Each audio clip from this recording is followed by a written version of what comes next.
भगवान श्री कृष्ण कहते हैं विवाह प्रेम का लक्ष्य है या भ्रम है। और इसलिए मनुष्य सदैव ये भूल कर बैठता है, सोचता है कि विवाह ही प्रेम का लक्ष्य है। मनुष्य प्रेम को पाना ही प्रेम समझ लेता है।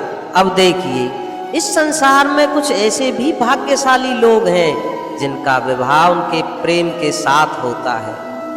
कुछ का प्रेम ऐसा भी जिन्हें विवश होकर ना चाहते हुए भी किसी और के गले में वरमाला डालनी पड़ती है। किंतु ये दोनों भूल कर बैठते हैं। विवाह के पश्चात वे सोचते हैं कि हमें तो सब कुछ मिल गया, हमने तो प्रेम प्राप्त कर लिया, हमारा लक्ष्य पूर्ण हो गया। किंतु इसके पश्चात ये जो प्रेम है ना कहीं खो जाता है। और जिन्हें प्रेम ना मिला वो प्रेम ना मिल पाने की पीड़ा में प्रेम ही भूल जाते हैं। समर्पण, 100% समर्पण, वो समर्पण जो किसी माँ के मन में अपनी संतान के प्रति होता है। क्योंकि ये प्रेम पाना नहीं है, ये प्रेम देना है। अपने आप को, अपने अस्तित्व को, अपनी आत्मा को समर्पित कर देना। ये प्रेम ना ही शारीरिक है ना ही भौतिक, ये प्रेम तो अपनी आत्मा का समर्पण है। ये विवाह एक संबंध अवश्य है और इसमें कुछ भी अनुचित नहीं, किंतु ये विवाह प्रेम से प्रतिबंधित नहीं है। ये प्रेम कहीं ऊंचा है। अब यदि मैं आपको उदाहरण दूं तो राधा के विवाह के पश्चात मैं उसके सुख की कामना करना छोड़ दूं, जैसे मैं प्रयास ना करूं कि राधा जीवन में सदा सदा के लिए सुखी रहे। क्या मेरे मन में राधा के लिए प्रेम कम हुआ? कृष्ण का राधा के प्रति प्रेम कृष्ण में सम्माहित है। ये प्रेम पाप कब बन जाता है? जब इस प्रेम के बदले हम कुछ चाहेंगे। किंतु यदि ये प्रेम समर्पित हो तो ना ही ये अनीति है ना ही ये पाप। भगवान श्री कृष्ण कहते हैं, समुद्र पर सेतु बांधने की कथा के विषय में तो आपने सुना ही होगा। श्री राम की सेना को 100 योजनों के समुद्र को पार करके लंका पर आक्रमण करना था। वास्तुकार नल और नील ने सेतु बनाने का उपाय सुझाया, किंतु अब सेतु बांधा कैसे जाए?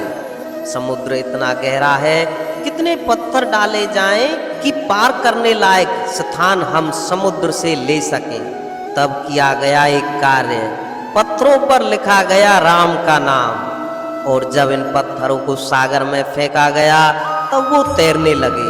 अब कोई कहेगा ये राम के नाम की महिमा है, कोई कहेगा ये नारायण का कोई चमत्कार है, किंतु नहीं, ये राम का वो गुण है, उनके व्यक्तित्व की वो महानता है जिसने उनका प्रतिनिधित्व किया कि पत्थर भी सागर में तैरने लगे।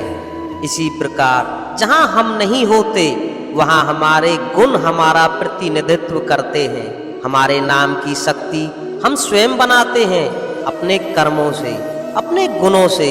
अब चयन आपका है, आपके नाम के सहारे कोई विपदा से बाहर निकल आता है या आपके अपयश के दुष्कर्मों से कोई डूब जाता है। भगवान श्री कृष्ण कहते हैं, क्या कभी किसी पंछी को देखा है? जब उसे अंडे देने होते हैं वो सर्वप्रथम एक स्थान खोजता है, एक स्थान जो वर्षा, धूप, शत्रुओं से सुरक्षित हो।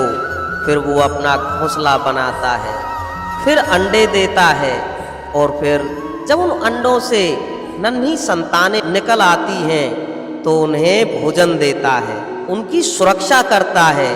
किंतु जब उनके पंख निकल आए तो ना उन्हें भोजन देती है ना ही उन्हें घोंसला बनाना सिखाती है, उन्हें उड़ने की कला सिखाती है बस। फिर वो नन्ही संतान उड़ने की कला सीखकर स्वयं अपना भोजन लाना सीख जाती है, स्वयं घोंसला बनाना सीख जाते हैं।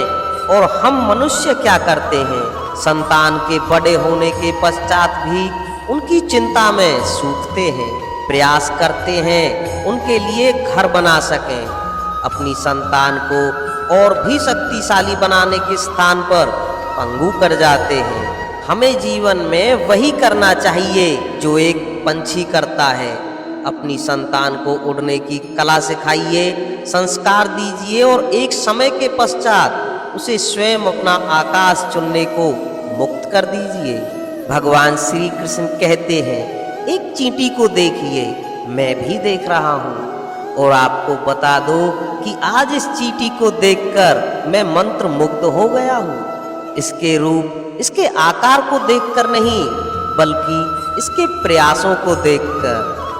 आप जानते हैं, अनगिनत प्रयासों के बाद चींटी अपना एक छोटा सा घर बना पाती है, जो अन्य जंतुओं के लिए सरल सी बात है।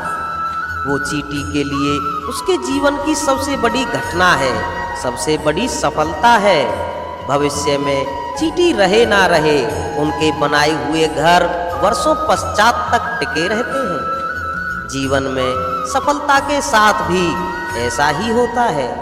आपको एक दिन में सफलता नहीं मिलती, किंतु यदि आप प्रतिदिन प्रयास करते हैं तो एक दिन आपको सफलता अवश्य मिलेगी। स्मरण रखिएगा, भाग्य के द्वार उनके लिए नहीं खुलते जो हार मान लेते हैं।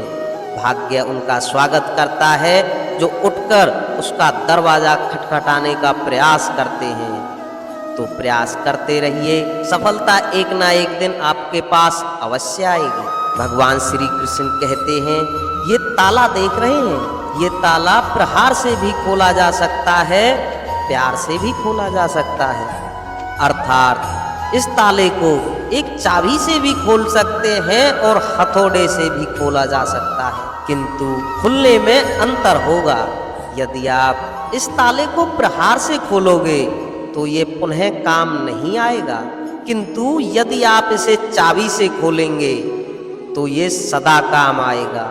हमारे जीवन में संबंध भी कुछ इसी प्रकार होते हैं। हमारे जीवन के आनंद रूपी धन की रक्षा करते हैं, किंतु प्रेम से। यदि क्रोध से किया जाए तो वह किसी काम के नहीं रहते। इसलिए उन्हें सदा प्रेम की चाबी से ही खोलिएगा, क्योंकि हर बार नया ताला ला सकते हैं आप, नए संबंध नहीं ला पाएंगे।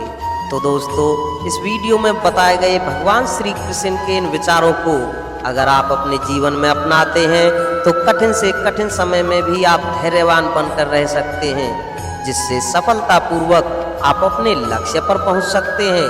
तो दोस्तों, फिर मिलते हैं नेक्स्ट वीडियो में। तब तक के लिए जय श्री कृष्णा।